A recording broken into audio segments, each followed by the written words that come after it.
So looking at chapter 4 here of the Weight Loss Specialist Manual, we are going to see the psychology of weight control. So after this lesson, we want you guys to understand the different psychological obstacles that sometimes people are facing, negative self-talk and things like that, the strategies for how to handle that, because we want to make sure that we handle that well so that our client stays on task and also gets where they want to get. And then we'll talk a little bit about motivational and goal setting techniques at the end, which is going to be very helpful. So, helping somebody lose weight can come, down to a lot more than just be like, oh yeah, so you're going to do this diet and you can do this exercise program. All right, good luck. That's, you can get that online, they can buy that online, but a lot of people need accountability. A lot of people need coaching. They need hands-on help. And that's really why, honestly, our job is not really going anywhere. The fitness industry, personal training side of things has only grown, in a world of increasing automation, apps and things like that. Personal trainers is one that has only continued growing. Because we're seeing more and more unhealthy individuals that have a greater and greater need for our services and stuff. So if that's the case, then the trainer who knows how to work with somebody and help them not only physically but also psychologically is going to be a much more effective and popular and successful trainer. So a lot of times people who are struggling to lose weight will often have very negative psychological issues that are associated with this weight loss routine. And there are certainly things that are outside of our scope of practice. For instance, if you suspect, if you're training someone and you can tell that they are maybe dealing with body dysmorphia or anorexia or bulimia or anything, any of the disordered eating, it is not our job to treat those things. We do want to know about them and we want to have education about them so that we can recognize it if it ever becomes a problem, if we ever see that in our clients. But it is not our job to treat those specific conditions, right? That is something that is best left to medical professionals.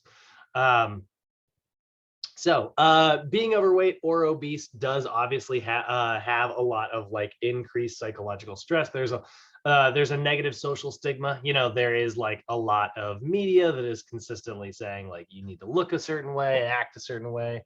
You need to wear a certain type of clothes. You need to drive a certain type of car. We see that a lot in the media because honestly, that sells cars and clothes and things like that. Because we all want to be part of an in-group, and so there's definitely a negative social stigma associated with being anywhere outside of that in-group, right? And so that can obviously lead to negative feelings, things like low self-esteem, where people think that they have less value than someone else, and poor body image. So talking about body image, if we're gonna define this one first here, this is how an individual perceives their body, right? So when we consider again, body dysmorphia, for instance, you will see people who, see themselves, they'll have a perceived flaw, right? I'm trying to find, yeah, right. You'll see something kind of like this, right? Where somebody will maybe look a certain way in reality, but they don't see themselves that way. Man, there's a lot of pictures of body dysmorphia. And so when someone doesn't feel that they fit into certain social norms, they'll sort of premeditate on that, right? So it could be a skin thing, right? Let's say somebody has a mole or something like that on their skin, and then they pick at it and they touch it because they're worried about it all the time, right? So what ends up happening is it actually does get infected, and then that leads to even more premeditation on this perceived flaw, right? Or it could be that somebody doesn't feel they are muscular enough, right? That's called muscle dysmorphia. Or it could be that somebody feels like they are not skinny enough, or it goes in a lot of different directions. Probably the most common is teenage girls. That's where we tend to see this statistic is going to be the highest. feeling that they don't look a certain way, or things like that. So your body image is definitely going to be tied to like the sensations you're feeling and your perceptions of what is considered quote unquote normal. And so again, it's a preoccupation with an imagined or perceived physical defect of some type. And that can often lead to, in our side of things, disordered eating or disordered exercise. Like, so you guys might remember one of the things like that basically killed The Biggest Loser, right? Like this was the end of the show, was this contestant, Rachel Fredrickson. So she was like a contestant who won The Biggest Loser, and she wanted to win, right? The way the competition works is whoever drops the most amount of body weight wins. That's how the show is structured, which again is, if you ask me, very stupid, because there's a lot more things that go into health than just body weight. Also, everybody is different heights, everybody is different, so very dumb show, in my opinion. And I don't really feel guilty saying that, even though I used to work for them. And so like we worked with Rachel when she like came through, and she was experiencing both disordered eating and disordered exercise.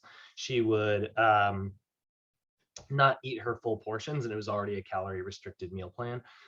She would skip meals and try to limit her calorie intake, and then she would go exercise hours and hours and hours a day. She would just spend all day in the gym on the spin bike, and she'd go get some water and come back and spin bike again. So like when she came out, there's actually I loved this moment. You can literally see when she walked out, you can see Jillian Michaels literally have this moment, like her and Bob both, like you can see the look on their face, literally realizing in this moment that the show is over. Like, because they do this, like the finale is live, I guess. And so like literally you can see it on their face that like, and like look at the people in the background, they're like, that is incredibly unhealthy. And that killed the show. That was literally the end of it. Like it died the next season, did not get renewed. And you can see like she was definitely, underweight, right? Her BMI was absolutely below what it should have been. That's funny. Actually, that picture is taken at our property. So she got back to a normal, healthy weight later, right? But she did this to like win the competition. So, definitely not something we want to see. So body dysmorphia, like I said, preoccupation. You'll sometimes see you will notice certain behaviors associated with poor body image, such as like avoiding mirrors, avoiding physical activity, because like maybe it's uncomfortable, right? Avoiding like certain social situations, right? All of those things are absolutely tied to body image. So negative body image can obviously sort of result in this much more serious condition we call body dysmorphia, which is that preoccupation, right? So what we want to do to sort of combat this is have a pretty good understanding of like how self-esteem works psychologically, right? So there's going to be two parts to self-esteem, right? There is your self-efficacy and your self-perception. So self-esteem is the favorable views that you have regarding yourself, right? Basically, it is how you see yourself in this world and like what your value is, right? So that's our self-esteem. There's a lot of things that are wrapped up in our self-esteem, right? Like one of the things we talk about in the senior class, like David, Chris, I think you were with us. I can't remember if it was like early on because I remember you were in a couple of days later, but there's a bit in our senior training manual, right? So our senior program design class, where we talk a little bit about like self-esteem and self-worth, right? Which same thing, right? With seniors, and they will sort of wrap their value into their job. And so sometimes you'll have some negative psychological feelings around retirement because you feel like you don't have any value anymore. You feel like you're not, you feel like you're not able to put anything out there in the world anymore, right? And so like we'll see that sometimes. That will sometimes be a thing in like seniors. Well, the same thing is true of people who, aren't necessarily happy with the way they look, right? They might not have favorable views, so their self-esteem is very, very low. So it's going to be made up of like two main things here. We're going to see like self-perception is one of these, right? So self-perception is how an individual actually sees themselves. So this is your body image, or maybe like your value, your place in the world, right? And then there is also self-efficacy. And efficacy is one that plays like a really strong role in the rest of this. Your self-efficacy is the measure of confidence that you have to perform a specific task, right? It's the belief that you are effective, right? That's where that word comes from. So when we look at like self-efficacy, we are trying to help our clients develop that as much as possible, because like I want you guys to be completely confident that you're going to go in and pass your NASM exam. You know what I mean? I want you guys to all have high self-efficacy when it comes to passing your exams, right? That's what we're aiming for, which is why we expose you guys to as many like multiple choice questions as possible throughout the course of your stay here. It's why we study things and revisit them, so that like, not only when you revisit something is it, you're getting a second dose and a second chance to absorb something, but also hopefully you have this moment where you're like, oh, I know that. I remember this last time, right? And when you have that moment, you're like, oh, I know this stuff. I'm an expert, right? And it gives you much more confidence. The more confidence you have to go in and pass your exam, the better. So you can see there are a lot of things that actually sort of like lead to efficacy, right? Which is going to increase your behavior and your performance. So a lot of it is experience, right? Like how many times have you guys like been afraid of something, maybe when you were a kid or whatever, and then you tried it for the first time and you're like, oh, okay, that's not so bad, right? Like the first time you get it, like I hate getting shots. I'm terrified of needles. I hate needles. But every time I go get one, like at both my COVID vaccines, for instance, like the nurses were great. They were like, thunk, and I was like, okay, that actually wasn't that bad. But then my brain sort of resets every time I go get it. So I need more self-efficacy in the belief that I can handle a freaking needle. But that's, some of it is experience. Some of it can also be like vicarious experience. So you don't necessarily have to directly experience something, right? Like, for instance, my roommate and I went bungee jumping. Have you guys ever been to Bridge to Nowhere? Has any of you guys done this? David, you got to do this for like your 21st or something. That's your off the record homework. So there's this bridge, like way out. They were apparently building like a new highway that was going to cut through the mountains. And then there was like a rock slide that covered up the road. And then the state of California was just like, well, we don't really feel like spending any money to fix that road, so we're just going to leave it. But this bridge was already built. So it literally is a bridge that is not attached to any roads and kind of goes nowhere. And there's a bungee jumping company that actually like has attached stuff to that bridge, and you jump off and do like the classic bungee jumping thing, right? And you have to hike in a couple miles to do it. Like you have to hike through like the river there to kind of actually get there. But it's really fun. It's really fun. But when you do it, you go through like bungee school first. So like they make you sit and listen for about an hour, maybe an hour and a half, to like a lesson on like how it's going to go and why it is as safe as it is. They're like, look, a 250-pound person who falls this many feet is going to get up to this much velocity and this much force. And they're like, there's the math. And that this rubber band right here can handle this much force. We use, and it's like 20 of these rubber bands all at once. So that means that it can handle 20 times like a 200 person like drop per foot per, so they break down all the math and you're like, oh, this is very safe, like, and it feels very, very, very safe once you do it. That sort of vicarious experience, right?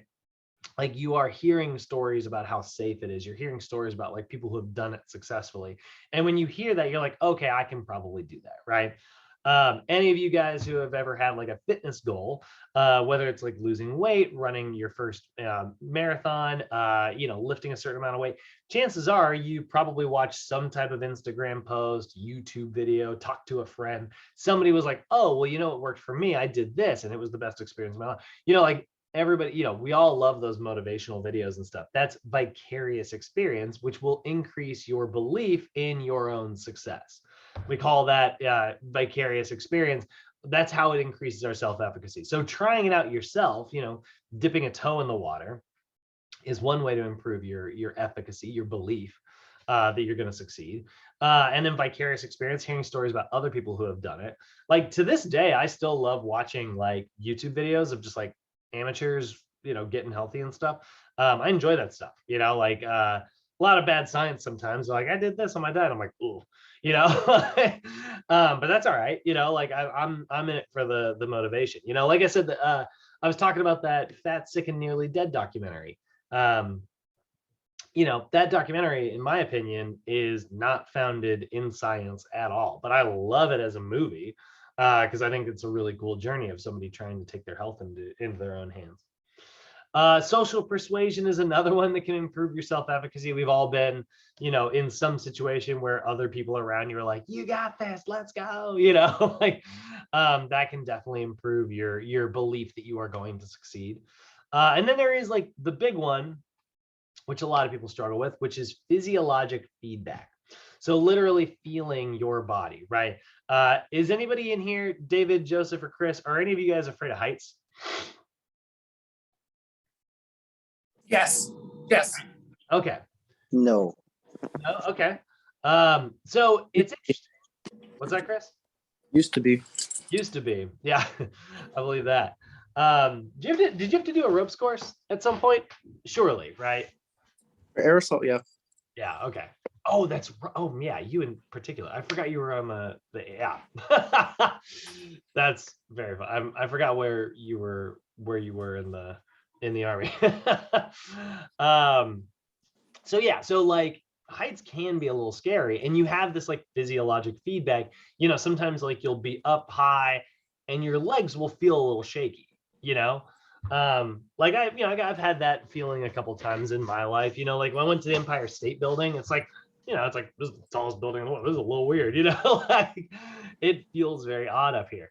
There's a place, if you go to I think the Space Needle, inside, there's actually a restaurant at the top, and like that kind of rotates around. But there's an observatory deck on the other side, and the glass goes out like this at an angle, and then there's glass on the floor, so you can see like below you. I remember when I was a kid going to the Space Needle and just being like, this is crazy. This is like so weird, and like, the only thing holding me up is glass, and so my legs started to feel a little shaky when I was a little kid, and my mom like refused to step on it. She's terrified of heights. But I remember like physiologically feeling like really shaky, and then somebody was like, we're on like a tour or whatever, and we hear like somebody say, yeah, this glass can hold X thousands of pounds and this and that and blah blah blah. And so after hearing that, I was like, oh, like, okay, that's very safe actually. And then because I was a little kid, I started jumping up and down just to try to apparently break the glass, because that's dumb. But and then my parents would be like, stop it, but it gave me confidence, like that is what your efficacy is. So self-efficacy, self-confidence, they're very similar, but remember that like efficacy is like tied into your belief that you are going to succeed at something. I'm sure all of us like know that person who, sometimes has like really negative self-talk where they're just like, oh, I'm not very good at this. I can't do this. I'm not, I'm not athletic. I'm not cool. A million different things that like you'll hear people say every now and then. That is a sign of low self-efficacy. They do not believe that they are capable of doing X, Y, or Z, and therefore they can't do X, Y, or Z because they believe it so much. So that is a big thing. So that's going to lead to low self-esteem, right? So low self-esteem can be a huge blockade for people. A lot of times it'll be like fear of failure. And so like what we want to do, good Lord, is that 4 exclamation points? I feel like an intern might have written this PowerPoint. We want to help our clients build confidence through their exercises, right? Like one thing that you guys should always do, this is a pro tip for you. If you guys ever teach like group exercise or even just working in one-on-one sessions, guys, here's a pro tip that is really important. It will totally help you as like a trainer that you're not going to find in any textbook, but always modify up. Do not modify down. Now, obviously, there's going to be situations where you have to modify down because maybe you goofed up, but always modify up. And what I mean by that is, let's say you're teaching a group exercise class and you're like, all right, we're going to do 10 push-ups. Give your demo on your knees and then say something like, all right, and if that is, if you want to make that a little bit more challenging, you can take it up like this, then you take it to your toes. You want to make it even more challenging, then you raise one leg up off the ground. Rather than going, all right, we're going to do one-legged push-ups. And then if you can't do that and you want to make it easier, do it with 2 legs. If you still can't do it, you want to make it easier. If that's too hard for you, do it on your knees. That is very demotivating. Whereas like challenging someone to step further and maybe like dip their toes in the water, modifying up is a much, much, much more effective way to get someone, to increase their self-confidence and efficacy in that exercise. That is huge. It is a big deal that the more you practice it, the better you get at it. But yeah, if you've got a brand new client that walks through the door, ideally, I want them to be able to do a stability ball chest press, and keep their core tight and everything, right? And so like you give them dumbbells and they're like, oh, I don't know if I'm going to be able to do that. We say, all right, well, hopefully you as the trainer have gotten enough experience and practice to know like a good weight to pick. They try it out and they're like, oh, that wasn't so bad. It's like, great. You want to go up by 5 pounds? And they're like, yeah, let's do it. Right. Like that's going to boost someone's confidence because like they're succeeding all session, for 60 minutes, they're having success. That's a really great thing. So I wish I found this video one time and I wish I could find it again. Michael Phelps.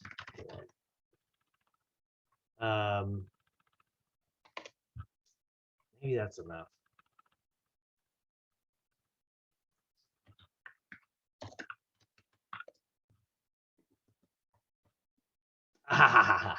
Okay. An entire world is ready. I can't believe I for found you to this start thing. your I've been career looking for this teaching the the last path couple to times I've taught wellness. this class.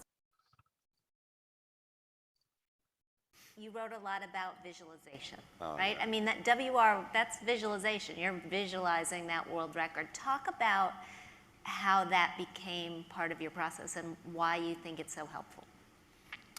I mean, for me, when I got to a swim meet, there's nothing that I can control at that point, right? I can control what I do and how I prepare, sort of getting up behind the block and just racing. I can't control what anybody else does. So for me, I want to know how the race could go, how I don't want the race to go, and in a perfect world, how the race should go. Because it all goes back to preparation. If you're not preparing yourself before the meet, you're not going to get a time you deserve. So for me, I have to make sure I'm doing all the work leading up to a big meet so that I get behind the block and I don't have to think about anything else. I'm not worried about how I prepared. So I started visualizing at like 13, 14, just so everything around me was taken care of when I got to a meet, so I could be completely relaxed. So when I put my headphones on, all I'm thinking about is the music. I get to go up and just do what I practice to do. All of those countless hours of staring at the black line at the bottom of the pool, that was for this moment. So I just never really thought when I got behind the block and let everything do what was supposed to happen. If I didn't get the results that I wanted, then I would just go back to the drawing board. And that's really just how I worked my whole life. But I mean, visualizing just, it just mentally prepares you and you can kind of check that box off. And I think that's what we wanted to do. Every time we got to a major international competition, we wanted to check off as many boxes as we could. Because if we did that, then what else do we have to worry about? Everything else is just going to happen naturally like it should. So that is sort of like he's kind of famous for his warm up. he would go and he would have like a playlist ahead of time. He would always put his music in. He'd have the same playlist and he has been practicing with, leading up. He would do the same like back slap thing. I don't know if you guys remember him doing that. But like he would do all the exact same things. He'd do the same number of reps, same number of this, same number of that. It was really big on visualization, right? Where he would sort of put himself in like a winner's mentality before he even jumped into the pool, right? And so that is a big deal that can kind of help our clients when it comes to their self-efficacy, right? We can give them confidence through success. The more often they see themselves succeeding, the more often they actually experience success, the much more likely they are to continue sticking to it. This is one of the reasons why having a combination of long-term goals, which are great because they're big, and short-term goals, which are small, short, successful goals that you just hit along the way. Every time you meet a short-term goal, you're going to feel remotivated to continue down the path for your long-term goal. It provides you feedback, right? And motivation. So that's what we're talking about when we talk about self-efficacy. And we definitely know that like people do not like people who have struggled with their weight consistently oftentimes do not have self-efficacy because maybe they've tried a poorly structured diet or exercise program that just wasn't going to work for them. And like they didn't know how to stick to it, so self-confidence, right, and self-efficacy are often like used interchangeably, but there is a slight difference between the two. You'll hear people say, oh, efficacy is your confidence. Efficacy is the belief in your success to execute specific behaviors. Confidence can also just be like, comfort, like if you are comfortable in certain social situations, certain physical situations, things like that, that's confidence. If you're like, oh yeah, I'm comfortable here. If I fail, no big deal. If I succeed, great. That's like one of the things that like the sort of the difference between like test takers sometimes, right? I would argue that like test takers have higher self-confidence. They're comfortable taking a test. There's like, well, it doesn't really matter, they got a 25% chance.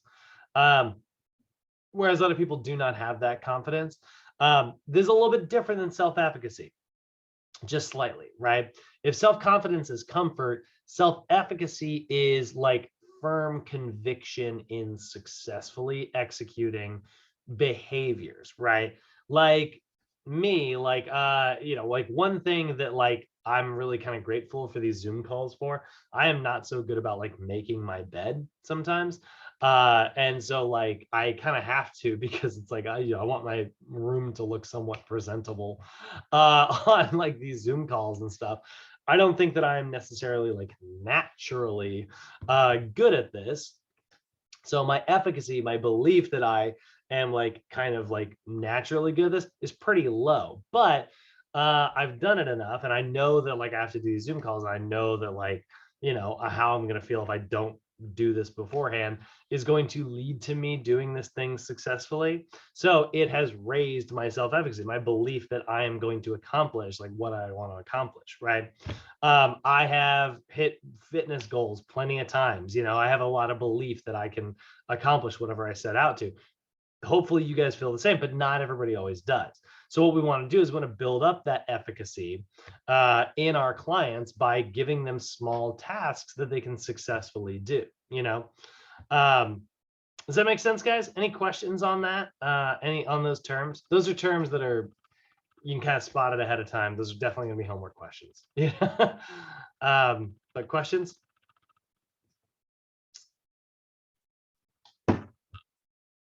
Doesn't seem like it. All righty.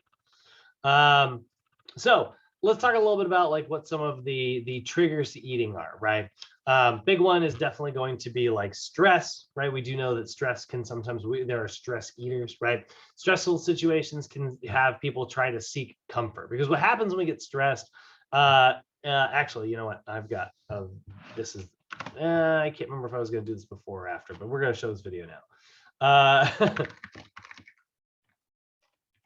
Take a look at how stress affects our brain. Wait, is it this one? That's this one. Holy Lord, that is so loud.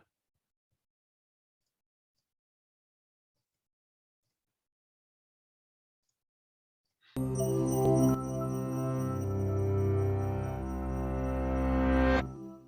you sleeping restlessly, feeling irritable or moody, forgetting little things, and feeling overwhelmed and isolated? Don't worry, we've all been there. You're probably just stressed out. Stress isn't always a bad thing. It can be handy for a burst of extra energy and focus, like when you're playing a competitive sport or have to speak in public. But when it's continuous, the kind most of us face day in and day out, it actually begins to change your brain. Chronic stress, like being overworked or having arguments at home, can affect brain size, its structure, and how it functions, right down to the level of your genes. Stress begins with something called the hypothalamus-pituitary-adrenal axis, a series of interactions between endocrine glands in the brain and on the kidney, which controls your body's reaction to stress. When your brain detects a stressful situation, your HPA axis is instantly activated and releases a hormone called cortisol, which primes your body for instant action. But high levels of cortisol over long periods of time wreak havoc on your brain. For example, chronic stress increases the activity level and number of neural connections in the amygdala, your brain's fear center. And as levels of cortisol rise, electric signals in your hippocampus, the part of the brain associated with learning, memories, and stress control, deteriorate. The hippocampus also inhibits the activity of the HPA axis, so when it weakens, so does your ability to control your stress. That's not all though. Cortisol can literally cause your brain to shrink in size. Too much of it results in the loss of synaptic connections between neurons and the shrinking of your prefrontal cortex, the part of your brain that regulates behaviors like concentration, decision-making, judgment, and social interaction. It also leads to fewer new brain cells being made in the hippocampus. This means chronic stress might make it harder for you to learn and remember things, and also set the stage for more serious mental problems like depression and eventually Alzheimer's disease. The effects of stress may filter right down to your brain's DNA. An experiment showed that the amount of nurturing a mother rat provides its newborn baby plays a part in determining how that baby responds to stress later in life. The pups of nurturing moms turned out less sensitive to stress because their brains developed more cortisol receptors, which stick to cortisol and dampen the stress response. The pups of negligent moms had the opposite outcome, and so became more sensitive to stress throughout life. These are considered epigenetic changes, meaning that they affect which genes are expressed without directly changing the genetic code. And these changes can be reversed if the moms are swapped. But there's a surprising result. The epigenetic changes caused by one single mother rat were passed down to many generations of rats after her. In other words, the results of these actions were inheritable. It's not all bad news though. There are many ways to reverse what cortisol does to your stressed brain.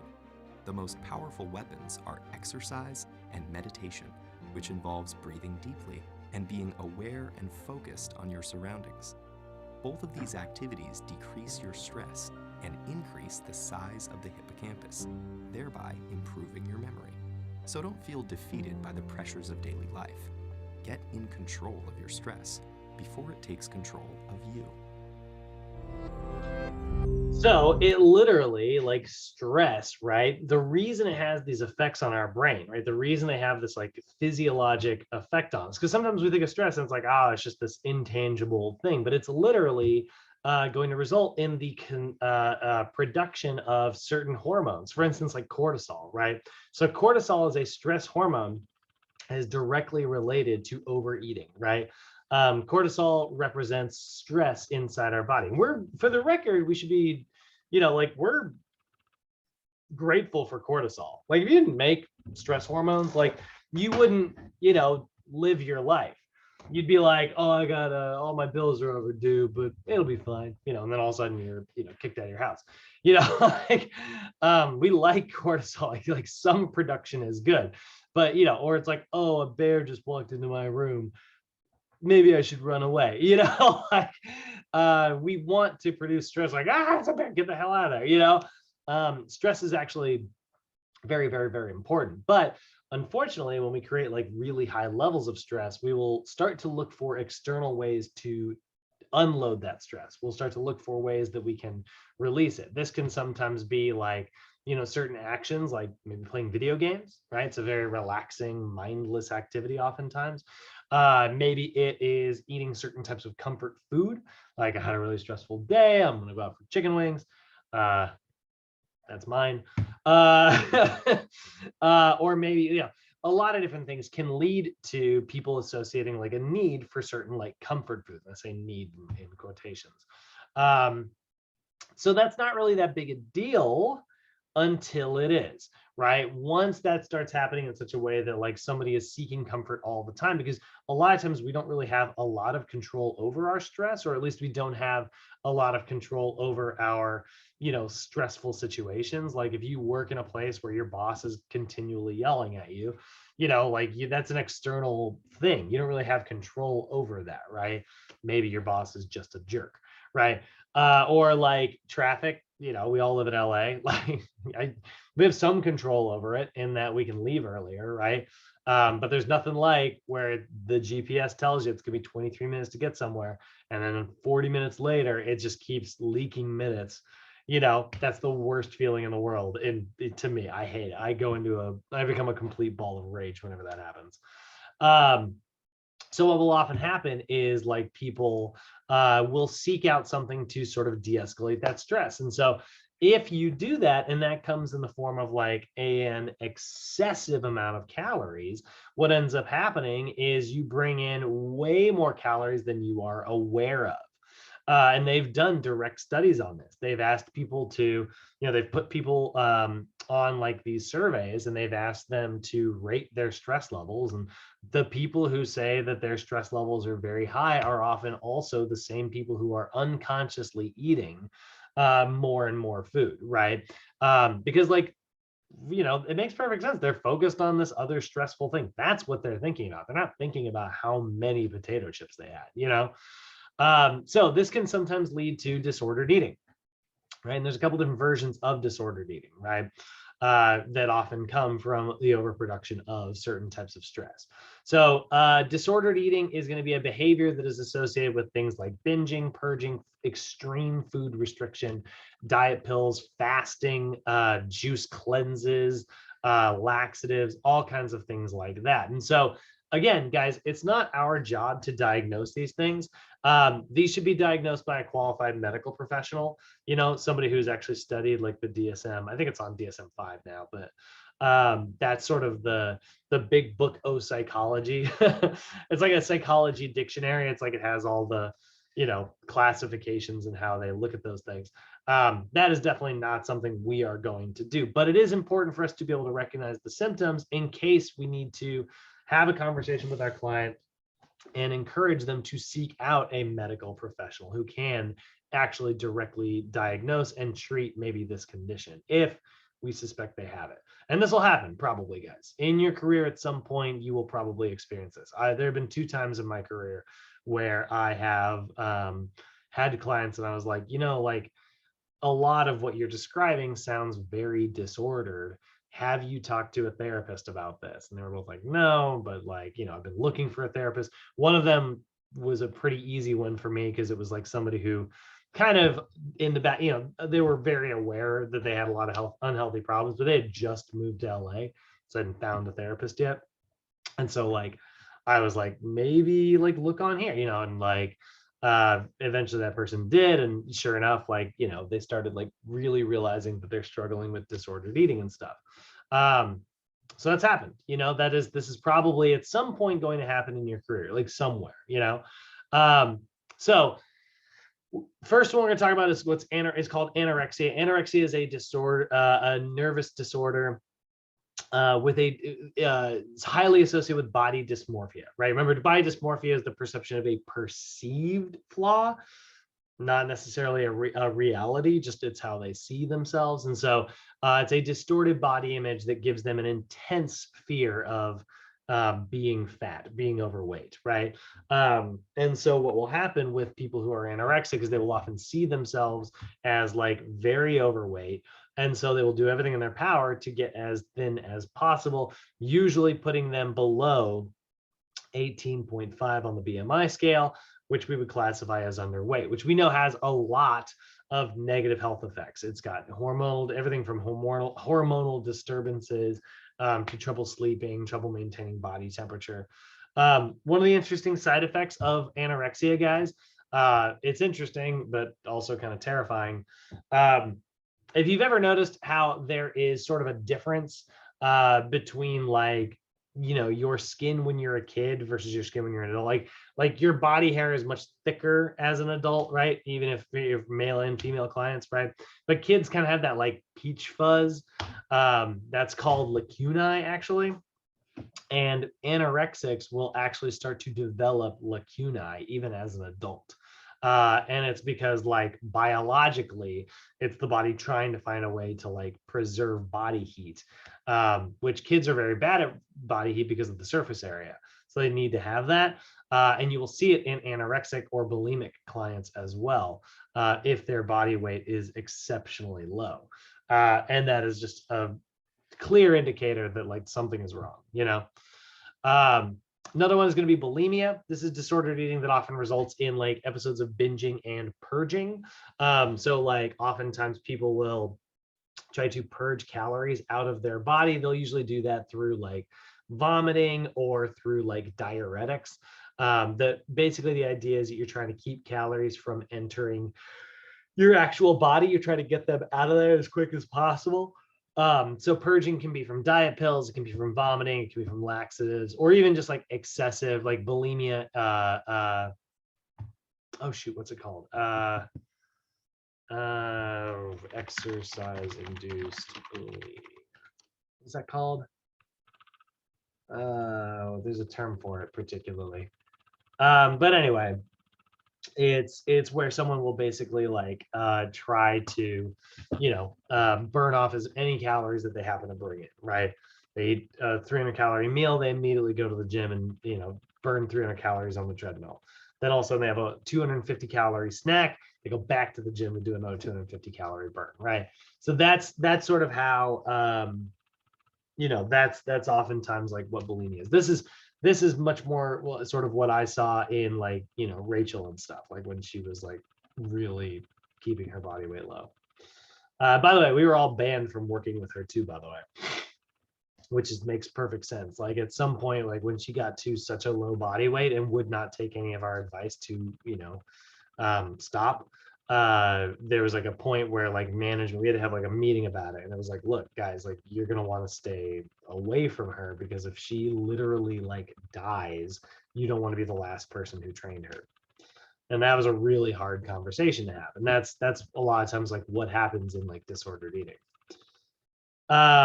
And then there's obviously side effects to purging. It can lead to ulcers. It can lead to gastrointestinal problems. You lose your teeth, you know. So lots and lots and lots of problems here. So other problems, we know that like dehydration is very common. We get a lot of our water from food. It often leads to like electrolyte disturbances, not enough sodium, not enough potassium, anemia, not enough iron in the blood, hypoglycemia, not enough sugar in the blood, obviously decreased muscle mass, which is not good for us, and a decreased fat mass, which is sort of the goal here. But the real problem with that is like we need fat to create hormones, and that's what leads to like hormonal disturbances. And in female clients, it can lead to what is called amenorrhea, which is the cessation, the stop of the menstrual cycle, which is very dangerous for women and not very healthy. Definitely all things we are trying to avoid. And then, oh, whoops, that was my slide. I forgot to. So let's talk about how to actually work with this, right? So if we're working with clients who have some type of like eating disorder, we need to have strategies in place to sort of like help them, right? If we're trying to, you know, maybe encourage a client to seek out like psychiatric help, or, you know, even just like get to a healthy body weight. Maybe they are seeking out psychiatric help and they need to be able to like translate that psychiatric information into tangible things they can do in the gym, great. Like that's, or with their diet, awesome, right? That's a conversation we're definitely going to have. So, you know, we do want to develop our communication skills as trainers, right? So when it comes to your physical appearance, try to dress appropriately for the situation that you're in.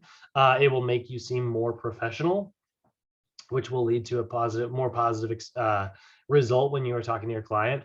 Your posture is big. Try to carry yourself like upright so that you can send like the correct information to your client. And part of that posture is also going to be, I think I added this, so this isn't, yeah, this actually isn't in the actual PowerPoint, but active listening, guys. One of the best skills you can develop, you know, active listening, making sure that a person you are talking to is actually like feeling heard, by making eye contact with them, asking them questions directly related to things that they've said. That is showing somebody that you are listening, right? While you are also genuinely listening. I remember my mom used to yell at me when I was a kid, and she'd be like, oh, she'd say something like, and she was like, hey, pay attention. I'd be like, what? I heard you. And I'd repeat back what she said. I would say like, you know, she's like, what'd I say? And I was like, you said, da, da. And I'd repeat it back to her. I was like, see? And she's like, you heard me, but you didn't listen to me. My mom would always say that all the time. And she was right. You know, I definitely was more interested in probably something else at the time. But that's active listening. It makes people feel as if they are actually being heard and listened to, and that you are absorbing the information that they are relaying to you. Touching can be a really positive tool. Make sure we do it appropriately. But don't forget that like a handshake, a high five, or a pat on the back, these are all very encouraging things that can often have a very positive result. I love high fives. You know, unfortunately, we've been in Corona for a couple of years now, which means like I have not been high fiving people, which breaks my freaking heart because I love high fives. You know, all the variations. My favorite thing is up top, you know. Good listening skills, practicing those listening skills, you know, learn about your client's likes, learn about their dislikes, and learn about their progress. That is going to be huge.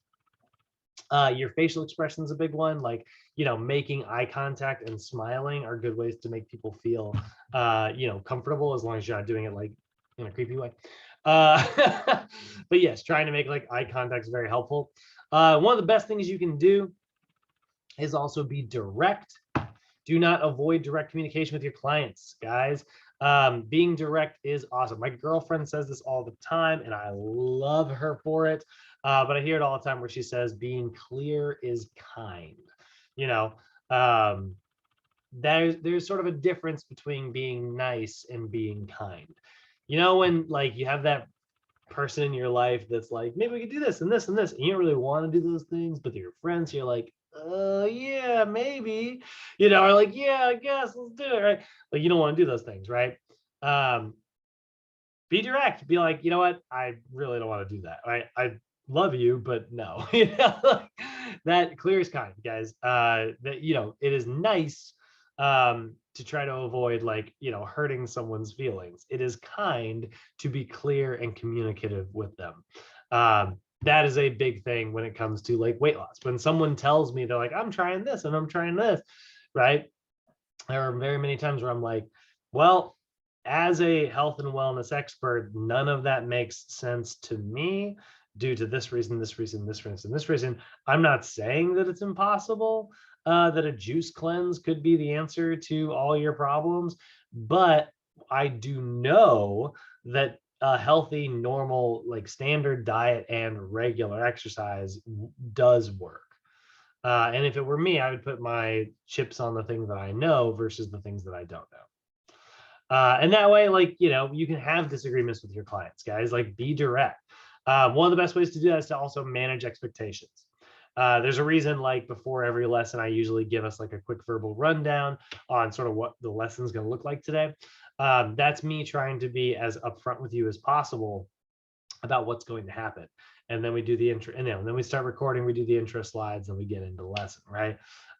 Managing expectations. When somebody walks through the door for a fitness assessment, manage their expectations. One of my favorite things I would used to do, and it was, cheeky and not necessarily recommended, but I actually thought that it worked really well for me, is I would be like, all right, so today I'm going to take you through a fitness assessment. I want to go over to the desk here real quick, get some of your information medically, and make sure that you're cleared to exercise today. Then we're going to get your body composition assessment. So we're going to figure out a little bit about like what your body looks like. And then we're going to head to the gym. We head to the gym floor. We're going to do some postural assessments so I can see how you move. And then we're going to continue talking about like what type of program you see yourself on. And then we're going to come back to the desk here, and I'm going to try and sell you some training packages. So I would warn them ahead of time that they got a sales pitch coming down the line, and like that's a very weird thing to do. Like a lot of times we're like, oh yeah, because we're often annoyed by sales pitches. But I'd love to I would sometimes say it like right out the gate. If I was really like, vibing with a client and I thought that it was like going to work really well, I would totally like say that right out the gate. And they were like, they were like, what? Like, yeah, let's do it. Like, no shame. If you don't like it, great. You're going to get a great routine at the end of the day and you don't have to buy it, So that is a really big one. Try to be as clear as possible. I love that one. I'll talk about that all day. And then, always try to be complete, try to be specific, try to get your client to fully understand the message as much as you can. Give them a very clear understanding of the entire situation, sort of what they need to do, what is expected of them on like a diet or exercise program.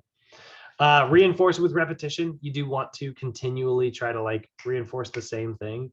That's the reason why I send you guys the same text message every day. Part of that is also because, man, for a nice house, the internet in this place goes down all the time. But part of that is just like every day, 8:30, every day, 5:30, you're gonna get a text message from me letting you know, sort of what's going on. That repetition, makes it feel a little bit more instinctive. Like I'm sure your spider sense starts tingling, just before the text message comes in, because you're like, it's 5:29 any minute now, Try to focus on one thing at a time. This is a very helpful way to also like help someone create new goals and habits. It's very difficult to try and do like too many habits at once. If you do too many things, you tend to get scattered, So one of the reasons why like new clients that I get, I actually don't give them like specific dietary instructions until I've been working with them for a few weeks. They're like, I want to exercise every day. I want to get enough water every day. I want to get enough sleep. I want to do this. I want to do that. I want to do this. I want to change my diet. And I'll be like, okay, well, let's focus on one thing at a time. Let's get you exercising regularly. Once you can get this whole month without missing an appointment, we'll start talking more specifically about like diet and stuff. But for now, just try to focus on eating colorfully. And then I'll give them like a picture of my plate and be like, if you can make every plate look something like this, you're going to start having success. And then we can get into actually calorie restriction or surplus later down the line. So focusing on one thing at a time increases someone's efficacy because they are successfully doing these things rather than trying like to do too many things at once and falling off the wagon. And then obviously this should go without saying, but like, be supportive of your clients, guys. Like don't make sarcastic jokes. Don't, compare them negatively to things. You are always trying to support your client. You're always trying to build them up and enhance their self-efficacy, enhance their self-confidence, enhance their self-esteem. All of those things are, what we're talking about. So questions, comments, concerns on any of that? We'll get to the next section here. Doesn't seem like it. A little radio silence today. Okay, so if we are talking about motivating our clients, right? There's we've got a lot of different tools in our tool belt in order to do this, but we are definitely going to be a motivating factor here. So we got a couple different guidelines here. We do know that like people are motivated by specific situations. People are motivated by specific personality traits. So they're going to be motivated when they see themselves in a certain light. So giving them like a situation where they can feel confident and successful is going to help them feel as if they are like more likely to succeed. Again, is going to increase their efficacy. So if you got a client that you are trying to teach how to do I don't know why, if Eddie were here, he'd love this, like a muscle up, right? Which is a very difficult exercise, right? You would start by teaching them like, how to do like maybe a kip. Then you would teach them how to do, maybe teach them how to do like a C-swing, teach them how to do like pull-ups, right? Get themselves to see themselves in a very specific light, right? I used to always say this when I stole this phrase from a boss that I worked with, but we would always say like, we work with athletes, and then like we'd have like a 90-year-old, like I literally like a 90-year-old lady that I worked with, and she was she was so sweet. But I would always say I was like, here we go, another athlete coming through the door, and she was like, I'm not an athlete. I was like, if you got a body, you're an athlete, and it's just kind of a fun, motivating thing to say. And I stole that from my boss, and I love it, and I keep it all the time. Giving people multiple reasons to get involved, right? That's also a really big one, right? Continually talking about, why exercise is so good in like, different situations, right? Like, hey, guess what? It lowers your cholesterol. Hey, guess what? It increases your stroke volume in your heart. Hey, guess what? It does this. All the positive things, just continually talking about all that, right? Is very helpful. Sometimes people will respond a little bit better to changing the environment. There's a little bit of intellectual stimulation that goes with like keeping your clients motivated. Like if you've been doing like a lot of barbell exercises and you just want to change it up a little bit and be like, all right, we're going to focus on dumbbells this month, right? And they're like, oh, that's kind of fun. It's just like a fun new challenge.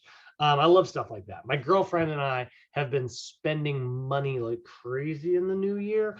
And so like we gave ourselves like a challenge for the month of February to keep all date night spending as cheap as possible, including Valentine's Day.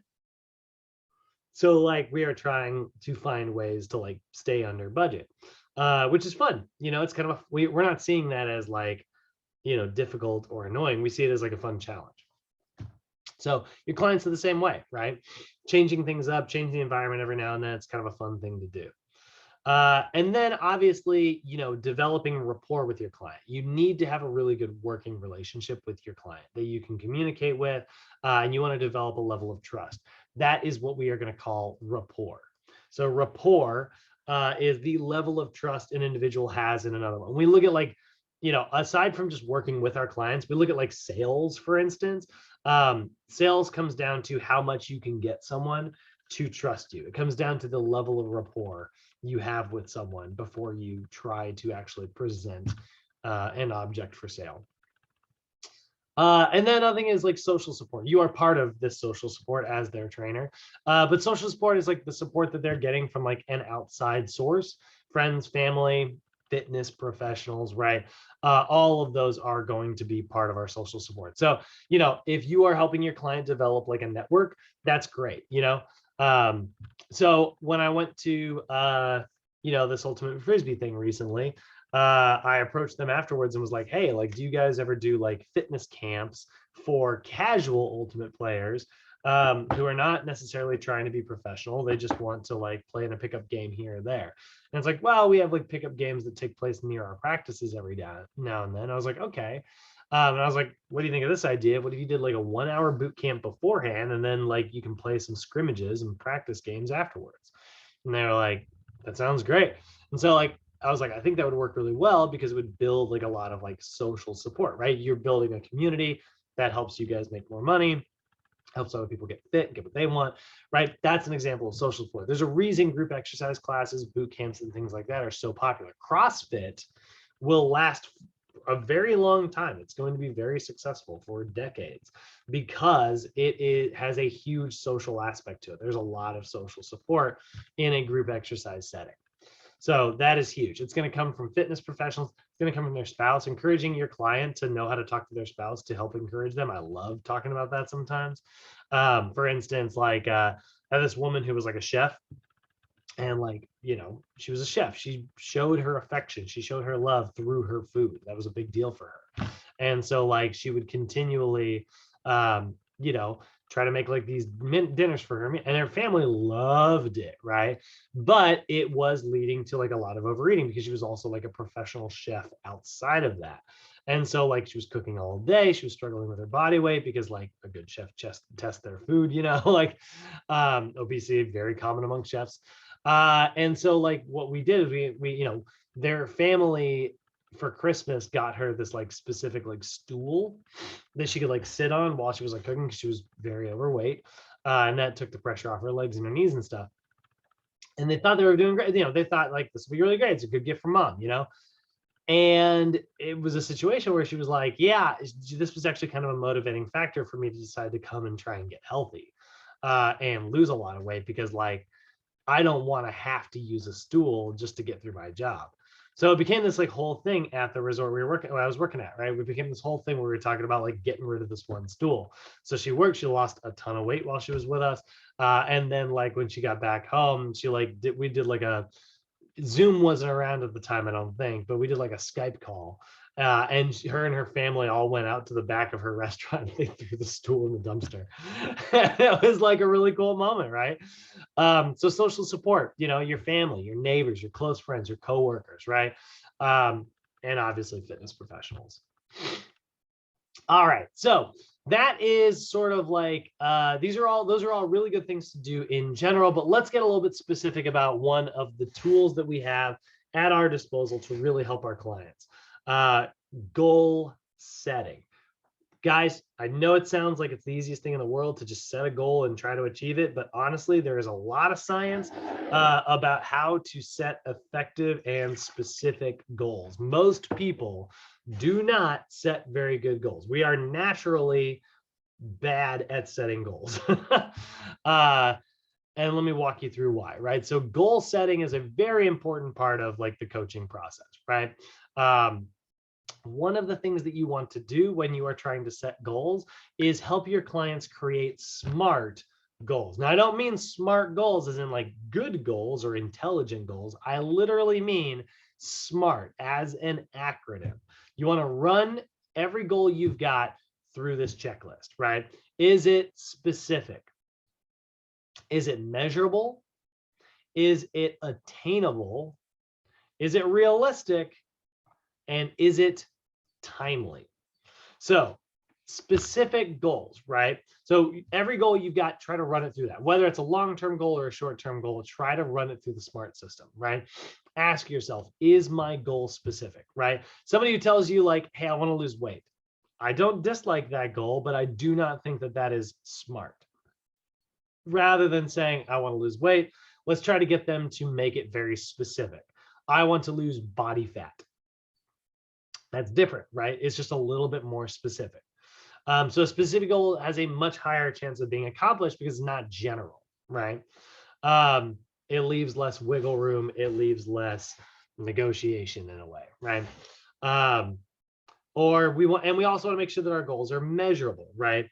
What's great about like measurable goals is it gives you like a specific criteria to see if you're getting there, right?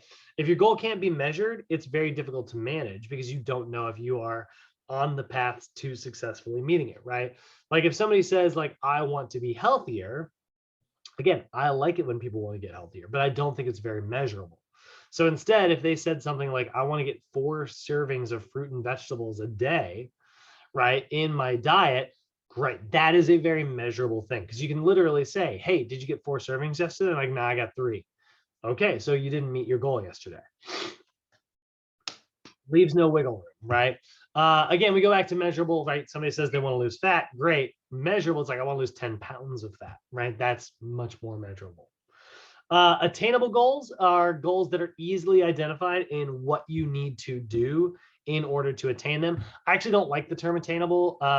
I prefer the term actionable, which is what you'll hear people say sometimes. An actionable goal is a goal, you know specifically what actions to take to meet it, right? When it comes to fat loss, right, we know that if you have more energy going out than you have coming in, it's going to result in weight loss, right? Like fat loss. So attainable goals or actionable goals are goals that are very easy to understand how you can attain them, right? I want to get healthy. Well, does that mean your diet? Do you mean your exercise? Do you mean both? Like, I don't necessarily know, you know, what actions you need to take to get healthy, because that's very general. What do you mean when you say healthy? Everybody's got a slightly different definition here, right? Whereas like if somebody says, I want to get my cholesterol within normal ranges, great. We know that fiber intake, we know that like fat omega-3s, has a direct impact on your cholesterol. So that's a very actionable goal. We know some actions right off the bat that we can take in order to achieve it. You want to make sure that your goal is realistic and that it can actually be accomplished based on like the time and resources that you have. If you're like, oh, I want to lose 10 pounds tomorrow, it's like, I mean, that's realistic if you cut your arm off, like, but it's not necessarily realistic in terms of like an actual weight loss situation. So instead, if it's like, I want to lose 10 pounds in the next 4 to 6 weeks, that's probably attainable. 4 is tight, right? 10 pounds divided by 4, it's 2.5 pounds a week times 3,500 calories. That's going to be 1,250 calories deficit every day. If your client is very obese, that actually makes a lot of sense. I've definitely seen that, but the closer you are to your goal, that might not be realistic. So maybe your timeline has to get a little bit longer. You should be asking yourself, are your goals realistic? Right. And then time oriented. This is huge, guys. Give yourself a deadline. Deadlines are so important. But goals that have a specific time frame, right? If a timeline is not set, then the commitment to the goal is probably really vague, right? I'll get to it eventually. Eventually is such a crappy deadline. I want to gain 15 pounds of muscle. It's a good goal. I like it, right? But if they said, I want to gain 15 pounds of muscle by December 31st, right, the end of the year, that is a time-bound goal. So now, like, let's say that was your goal, like right now, that's a lot of muscle to gain, in 1 year's time. But let's take a look at like maybe if it's possible, right? 15 pounds, it's already February, so we got 11 months. You need to gain 1.36 pounds, right? Divided by like 4.5 weeks, for every month. You need to get about 1/3 of a pound of muscle every week. Guess what? That's actually very specific. So now let's say you've been at it for 3 months, right? You've been at it for 3 months. So that's going to be, let's see, that's 4.59, 13.5 weeks, right? You should have gained about 4 pounds of muscle by now. And if you've only gained 2, then you need to adjust your goal, right? Time-bound goals that give us a deadline can really help us in determining whether or not we are on the right path. So we really like time-oriented goals. So rather than I want to lose weight, which is not a very smart goal, we retool and we say, I want to lose 15 pounds of fat by November 31st. It is specific in that it is talking about fat. It is measurable. It's 15 pounds. It is actionable. We know we are trying to lose fat specifically. It is realistic, definitely right now. The last time I taught this lecture was a while ago. But November 31st, that's definitely a deadline that we can achieve. And it is time now. We have an actual deadline, right? So that is the SMART goal system. We are going to have an entire day dedicated to SMART goal setting next module. So in about 4 or 6 weeks, we're going to have an entire day dedicated to this. Not 6 weeks, probably about 4 weeks. So there's also different types of goals aside from SMART goals. Every goal can, depending on how you set it, can be SMART. But there are sort of different types of goals out there. There are 3 major types. We've already talked about this a little bit when we talked about nutrition, but there were only 2 of them mentioned at the time. We got a 3rd one today. So 3 types of goals. We're going to see outcome-oriented goals, where the goal is a specific outcome. That's something like I want to win the LA Marathon, right? That's an outcome goal, right? You have the specific outcome, right? Whereas performance goals are sort of like an outcome related to like you in particular, right? So the goal is focused on a specific like performance related with your experiences, right? Like you don't necessarily have to win the race, but you do want to PR, right? So like that's a really good example. Like an outcome goal is like I want to bench press more than The Rock. Good luck, but your performance goal might be like I want to set a new PR on my bench press by the end of the month. Great. Like that's one's an outcome goal, one's a performance goal. We like them both, right? Generally performance and process goals tend to be a little bit more effective, but outcome goals can be really effective every now and then, Then we got process goals. The goal is a specific action related to your performance, right? Maybe instead of like running, winning a race or running your fastest race ever, maybe you just want to run it effectively. You're like, you know what? I don't necessarily have to run the fastest race today, but I want to try to stay off my heels as much as possible while I'm running and practice my toe striking. Right there you go. That's a process goal. Or I want to make sure that I don't let my shoulders slump throughout the entire race. Right. I'm going to be specific about that today. Cool. Right. We look at this from weight loss side of things. Right. An outcome goal is like, yeah, I want to lose 10 pounds. There you go. That's an outcome goal, right? A performance goal might be something like related to your personal experience. I want to see how many days in a row I can get the minimum required fiber intake. Great. Like that's a performance goal, right? And then like a process goal is like, I want to, continually try to get as healthy meals as possible that I enjoy, right? Like I want to like find some recipes that I'm like actually like enjoying at home that are also healthy, because a lot of times people don't like diet food. So there's a lot of different things that we're going to do, guys. Like psychologically, we are going to help coach our clients this way. We are going to use a lot of these SMART goals. We're going to use a lot of like specific types of goal setting, outcome, process, and performance goals can all be SMART depending on how you apply them. You just want to make sure that you are sort of running those things through. And then one thing that we didn't even talk about today is having a blend of long-term goals as well as short-term goals. That's also a very effective strategy.